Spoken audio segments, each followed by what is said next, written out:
Hi, JP here, and welcome to my bench.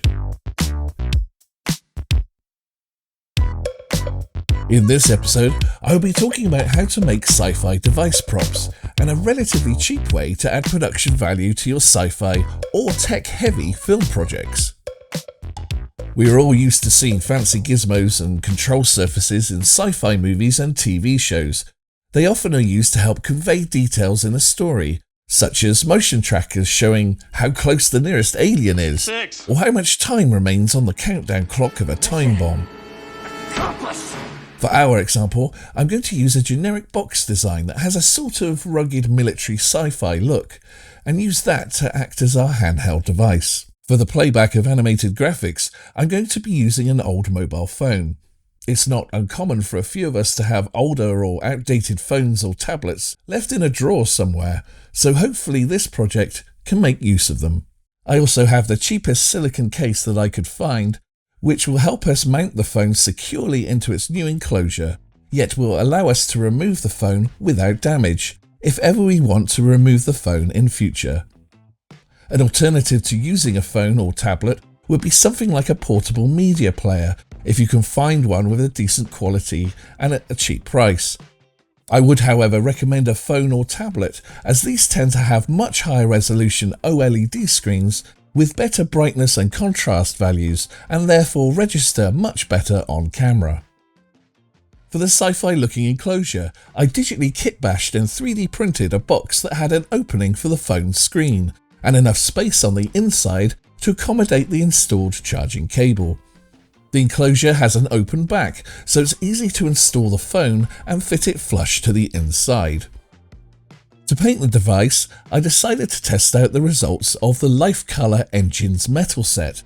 I used the enclosure as a tester piece to try out some metallic finishes, and the results were great.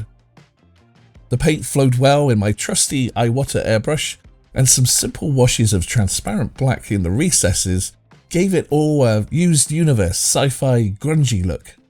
I added some highlight sheen of exposed metal by applying some silver rub and buff, which helped sell the effects of a well-worn metal finish.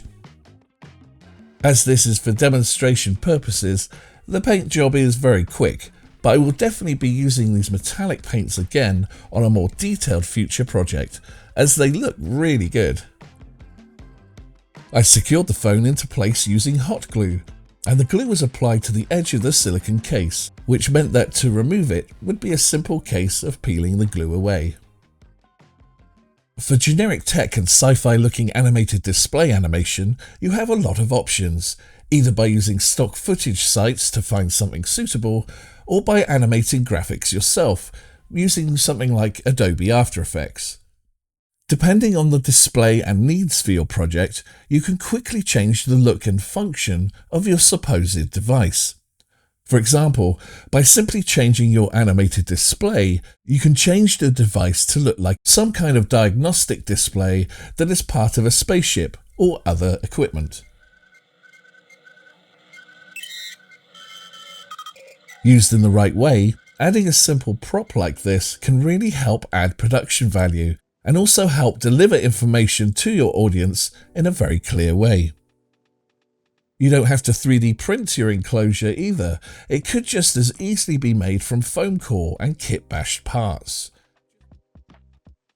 It's fairly common for big budget movies to use similar techniques in hiding consumer electronics as a means to work as sci-fi displays, often integrating tablets into control surfaces of cockpits and vehicles that sometimes run custom software that can synchronize playback between screens and give interactive animations, all of which helps to convince the audience and actors that the tech is fully functional.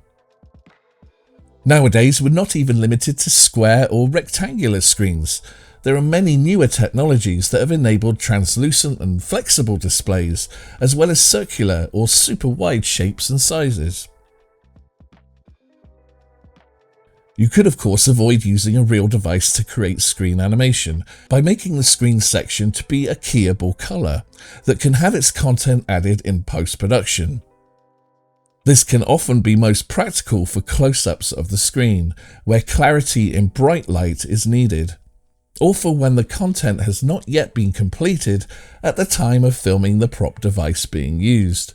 It does, however, require any motion of the camera or device to be tracked in post, and the screen content to then be composited into place. That technique is what we did for our computer screen replacements for our Alien Romulus sketch, but we used black reflective surfaces to track to, so that our screens appear to have correct reflectivity. Make sure to check out my other episode where I go into more detail on that. For now, that's it. Hopefully there may be something there to help you make your own sci-fi device or even cosplay accessory. Something that might help add production value to your project using components that are within your reach. If you really like these videos, be sure to check out our Patreon page, where these videos will have a 7-day early access to members. If Patreon isn't your thing, but you'd still like to show your appreciation, there is a no obligation tip jar where you can give what you can so as to keep me supplied in cherry coke. Thank you so much to our existing Patreon members, and thank you everyone else for watching.